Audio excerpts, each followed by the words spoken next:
Good morning, Mario, and good morning, Switch fans. Man, I love Mondays because I get to get back in the office with all of you and share the Nintendo news together. But wait, this week, the show will change forever in a bigger way than it's ever changed, and I hope you're ready for it. Before then though, today we're talking about Kirby puffing up its file size to be bigger than the game it's being compared to.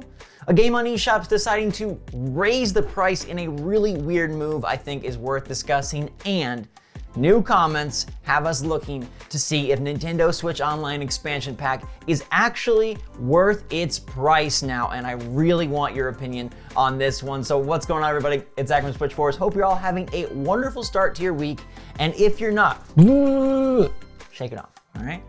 Taylor Swift and me have the same birthday. Her mantra is recommendable. Shake it off.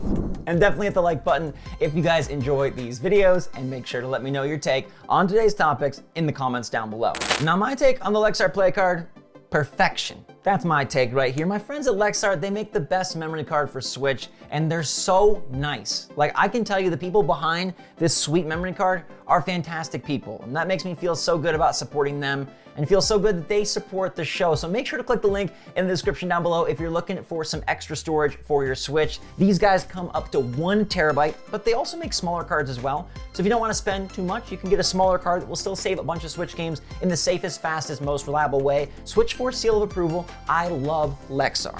And I really hope I love Kirby and the Forgotten Land. That game looks so amazing, and I'm so smitten that it's out in like 9 weeks. It looks like it's going to be Mario 3D World, but with Kirby taking up the mantle of the title character, and I am insanely hopeful. The file size has been revealed for the game, as you can get it on the eShop for a pre-order, and his new adventure is going to be 5.8 gigabytes in size, which puffs up from recent Kirby adventures like Star Allies, which was 4 gigs, and then the Kirby downloadable games like Super Kirby Clash and Kirby Fighters, 1.1 gig each. Now, what's interesting about this file size, we know Nintendo normally keeps their things very condensed, but they let Kirby puff it up a bit because Mario Odyssey was only 5.6 gigabytes. Kirby in the Forgotten Land, 5.8, a little bit larger, 200 more megabytes of oomph inside this package. Now, at the end of the day, this doesn't mean a whole lot, except that they are putting probably a lot of art assets into this game, and hopefully a long campaign. I mean, one of the greatest parts about Mario 3D World is that that game just goes. It goes and it goes, and it gets more challenging and interesting and exciting, and when you think it's over, it's not, and then when you think it's over again, it's still not. And I hope that Kirby, a game that typically does, lean and trend more towards the easy side of things, I hope it packs longevity, I hope it packs challenge, I hope it packs interesting bonuses once you reach the end game, and I really hope that it's even 3/4 as good as Mario 3D World, because then we'll be in for probably the best Kirby ever. This one is one I am so excited to play with all of you. I cannot wait for March 25th. Let me know in the comments down below how you feel about the file size, 5.8 gigs. Gatsui! No, I didn't sneeze, I just introduced the new story, because we're talking about Atui LLC, a company that's doing something real wild on Nintendo Switch. Okay, normally as games kind of go along, right, in their life cycle, they drop in price. Nintendo's been really good at sales. We see a lot of awesome eShop discounts. But Atui decided to take their game in a different direction. These are the makers of Mutant Mudds Collection on Nintendo Switch, a game that released in December of the launch year 2017.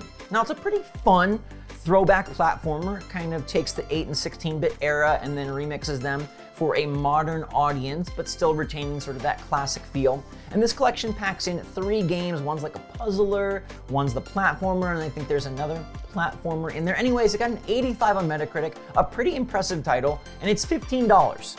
Or at least, it's $15 for now. Because Atui just announced that starting January 26th, they'll be raising the price of Mutant Mudds Collection to $20. Now, this is almost unheard of in the gaming space.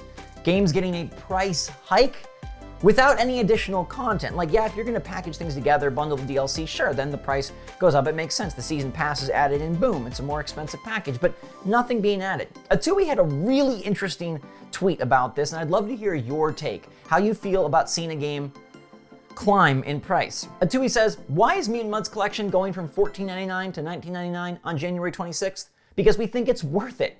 The Nintendo Switch market has matured since 2017. Many top-tier indie titles are priced at $19.99 and above. We feel MMC provides the same value as those titles. Now that's a very astute, reasonable discussion, I think, right? This game is good, and 85 on Metacritic proves it. And they feel that the pricing of indie games has gone up since the Switch launched in 2017. Now, I would probably agree with them that the indie industry just continues to bloom and bloom, and that means that the prices go up because the games are more worth it. But I don't know if it's ever the right idea to raise the price on your game. And you would imagine that you'd want to do something like this to draw attention to your game, but I don't know that a price hike is drawing the right kind of attention. Now, maybe their strategy is to draw attention to the price hike so that you buy it before the price goes up, but they also note that Mutant Mud's collection has been on sale many times for as low as 99 cents. So why would you ever pay $19.99 if they acknowledge that they put this thing down to $1? Now, it's not like Mutant Mud's collection is atop of anyone's hype list right now. As I mentioned, the game came out 5 years ago, but it's interesting to see this strategy being employed, and I just want to know your take on what you think about an indie company raising the price of their game to compete with their competitors. Inherently, I don't think it's evil or wrong. I understand what they're doing. They think their package has enough value to be worth it. Okay, they're the ones that get to decide that. And then us, the gamers, the consumers, get to decide if they made the right call or not. I don't find this offensive in any way. I just wouldn't like to see this become a trend where everyone's like, hey, collectively, let's agree that good games on the eShop should cost $25. So you know what? Celeste, boom, $25. Katana Zero, boom, $25. SteamWorld Dig 2, boom. Like, price doesn't have to go that way. Just because something's really good, if it came out a long time ago, I don't know that it needs to retain its value. But the whole value proposition on video game consoles, especially in a digital era, very interesting, and I'd love to know your take if you have any thoughts. But I know you're gonna have thoughts on this one, all right? So get those keyboard fingers ready. Nintendo Switch Online has been an interesting up and down. I think the service actually, at its $20 price point, ain't all that bad, but Nintendo threw a real whirlybird into the gears with the expansion pack upgrade. That became a $50 online service, and we got excited about what they could bring. Well, they brought SNES and Genesis and Happy Home Paradise. We've been over this countless times. If you're an Animal Crossing player, the value is great. If you're not, it's felt like a bummer, and we've talked about changes, about updates, about letting the people know what's coming soon. We got Paper Mario and are waiting on Banjo Kazooie, but this is an interesting twist and development, all right?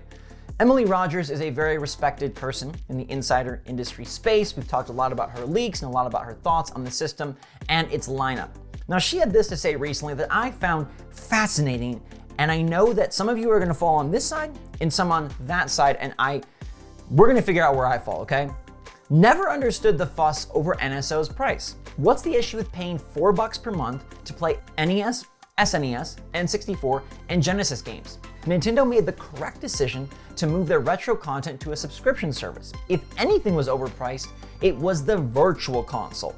Now, there's a lot to unpack there, but she continues her thoughts. Let's get it all out there. In 2017, Nintendo charged $80 for the SNES Mini, and it only came with 21 games pre-installed, about $4 per game. During Virtual Console, Nintendo charged $10 for each N64 game and $5 for each NES game. If you're creating a subscription service based on retro content, what price is fair?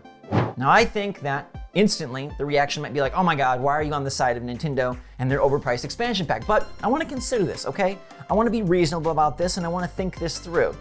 Emily Rogers notes that Nintendo used to use Virtual Console, and it's something that we've missed, I feel, in many ways. Because we could a la carte pick the games that we want, and there were plenty on offer. And you could go and cherry pick the ones that you were nostalgic about, or the ones that you missed and wanted to try. And she's right, that NES games were $5, and N64 games were $10. So 5 N64 games would be $50, and that's it. Now, the subscription service they're asking us to pay now is $50, and that feels like a lot, I think, based on comparisons to other platforms. You look at like Game Pass or even PlayStation Plus, and the amount of content they offer, and you feel like, man, I'm kind of getting a raw deal.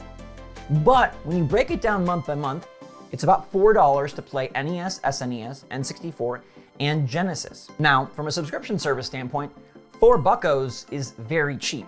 I don't know what else you can subscribe to for $4. Not Netflix, not Disney Plus, not Game Pass. So you're talking about a subscription service that is coming in beneath many competitors or alternative options in this space. And then I think we have to look at her other point about $80 for the SNES Mini. And here is where I think maybe she shouldn't have put this in there. Maybe this is a little off base, because the SNES Mini isn't just a collection of games. It is a totem to the past, right? It is something that you can physically have, plug in. You don't need a Switch. You don't need an online service. You can just play it. And it's a way to nostalgically have the SNES with the best lineup of games, and it's a completely separate product. I understand that just like numbers-wise, dollars and cents, she wanted to make the comparison because it was about $4 per game, but I don't think that flies. I think that device is very separate. It's a standalone product. Of course, there's gonna be a built-in cost to get the standalone product physically with the controllers, with the system, connect the TV, and then the games, they really aren't that full $80 price. I think the SNES Mini is actually a really nifty thing, and I have one on my shelf. But back to the Virtual Console versus NSO, maybe NSO ain't so bad. And then I think about why people are so pissed about NSO, and it must be because the rollout has been so reduced. The rollout feels so stingy. And tell me if I'm accurate here. Is Nintendo's just like tight-lipped, pocket-pinching nature what pisses you off about the price for NSO? Because if Nintendo said, hey, here's 100 NES games and 100 SNES games and the top 50 N64 games, I don't know that we'd feel as bad as we do. Because pricing-wise and monetarily, it isn't so bad. And if you compare it to the a la carte nature of Virtual Console, Emily Rogers is right. This is a better deal. Paying $4 a month for access to 4 systems, which we do still expect to expand at some point. 4 systems, even don't consider like Tetris 99 and Animal Crossing Happy Home Paradise. 4 systems, $1 a month per system. That's a good deal. I don't think like it's just a good deal, right? Right? That's a good deal. The problem is that the offering maybe isn't exciting for everyone, and you feel like you are being scrunched for a subscription service that gets better so incrementally that subscribing early on is far worse value than subscribing later down the road. And yet we don't even know when that point to subscribe later down the road is, because Nintendo keeps the game so close to their chest, and their rollout and release is so irregular and random. They don't pick the best games. We're missing so many titles that we'd love to have, and it's not like Virtual Console where you can go and cherry pick the games you want. You're subjected to what Nintendo has already put before you and the way they decide to roll it out at a drip feed pace, and so it feels like they're being stingy with a catalog that they previously opened the doors to. So even if the value now is technically better, it feels worse because of the way they're going about it. I think that's kind of where we're at. And all things considered, $4 a month, that's just a pretty good price. Like, look, can you go much lower? Can you do $2 a month?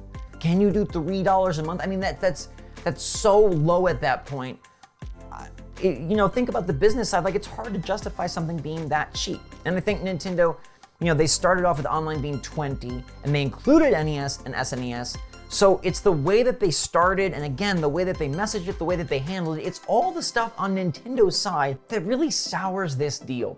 And then you have to factor in the fact that when they did launch N64 and Genesis, the N64 games were a mess. There were glitches and problems and issues and lag and save deletion all over the place. The way that you package things in today's era is paramount. It is so important. And if Nintendo started off this generation saying, hey, we have a $50 a year, $4 a month plan where you can subscribe and get NES, SNES, N64, and Genesis games, I think people would have been on board, especially if they presented a much fuller catalog at the start. Yet instead, they began with $20 for NES, SNES, drip-fed and kind of irritated people, raised the price, included some cool systems with problems, and again drip-fed with no sign of what's to come in the future. We don't know when this will get better, and I'm telling you, at some point, when they do add Game Boy, when they do bring in another piece of DLC, I think the waters will kind of mellow out. I think people will wash away their upset and realize that this is in fact a pretty good deal. And so Emily really helped me introspectively assess that I'm not pissed off because of the price. I'm more pissed off the way Nintendo handled it, the way they rolled it out, the way they messaged it, and the way they continue to leave us kind of up in the air with what this service will eventually be. Will we be getting these things that have been rumored? Do you plan to add more DLC? What the heck is going on? $4 is pretty fine, but it's the way that you went about it that makes it feel so rotten? But I'd love to know your take in the comments down below. I bet some of you are like, no, it still ain't worth it. They really did this wrong. And I bet some of you are like, okay, yeah, maybe it's actually not so bad, but let me know what you think in the comments down below. And now let's take our talents to what you think about Mario. All right, but today's poll is about Nintendo merch. And do you have any of the main man Mario or Zelda or Pikmin or Animal Crossing or any of that stuff in your house or on your body? I asked if you have any clothes, plushie or figures, decor, accessories, all of it or none of it. And surprisingly, the big winner was none of it. You got your Switch, you got your Joy-Con, you got your games, capiche, you're good. 45% said you don't have any Nintendo merch. 17%, like me, said all of it. I got the plushies, I got the controllers, I got the shirts, I got the posters, I got the bowls and the mugs and everything. I'm kind of obsessed. 23% said you got plushies and figures. That was actually the big winner of the categories. Decor and accessories actually was 8%, and clothing, surprisingly, was only 7%. I thought clothing like a Mario t-shirt or something would have been higher up, but I guess they're pretty hard to come by. I know they've started to incorporate more Animal Crossing merch into like Old Navy and Box Lunch and things like that, but other than that, where do you get Nintendo clothes? The Nintendo store? Their online website? Like, they're not very prominent, and I wonder if that's gonna change later this year with the Mario movie and Nintendo's desire to kind of expand into other forms of merch, media. I bet we'll see more Mario later this year than we have any time in the past. But in the meantime, I hope I'll see you again. Thank you so much for watching. It's so good to be here with you on this Monday. I love sharing our Nintendo passion and fun together. Make sure you're staying safe, staying healthy, staying happy, staying positive out there. And until next time, my wonderful friends, hit that like button on your way out. Until tomorrow, SwitchForce out.